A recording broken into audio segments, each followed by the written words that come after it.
నంద్యాల జిల్లా ఆత్మకూరు డిపోకు చెందిన driver duty నిమిత్తం శ్రీశైలానికి వెళ్లే క్రమంలో ఎప్పుడూ లేని విధంగా ఆలయ గేట్ సెక్యూరిటీ సిబ్బంది టోపీ తీస్తేనే అనుమతిస్తామని చెప్పారు.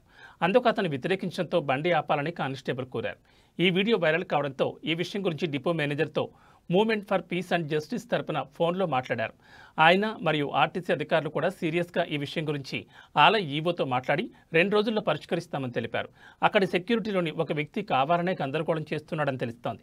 అతన్ని వెంటనే తొలగించాలని డిమాండ్ చేశారు.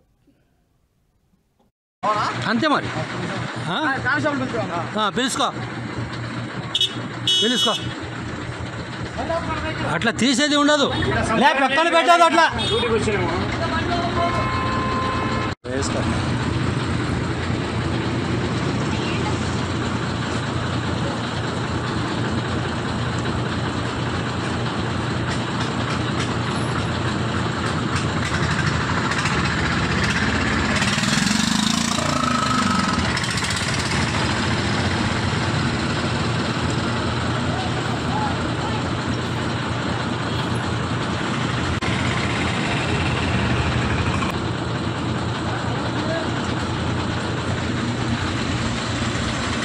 డ్యూటీకి ఎలా వచ్చారో మేము కూడా డ్యూటీకి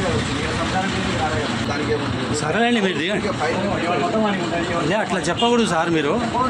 మీరు లెటర్ పాస్ చేసి మా ఎండి గారికి ఇస్తే రెగ్యులర్గా తీసేస్తాం. అసలు డ్యూటీగా రాను నేను, నాకు అవసరం. నేను డ్యూటీ ఇక్కడ రాబట్టి కనీసం అంటే 30 సంవత్సరాలు అయింది. నేను ఇదే డ్యూటీకి వస్తున్నాను. ఎప్పుడు చెప్పలేదు మీరు, ఇప్పుడు చెప్తున్నారు. సరే మా ఎండి గారికి ఒక లెటర్ ఇప్పించండి, ఒక లెటర్ ఇప్పించండి. ఎందుకు ఎంతసేపు ఉంటాం మేము ఉంటే చెప్పండి. మీరు సీఎస్ఓతో మాట్లాడండి.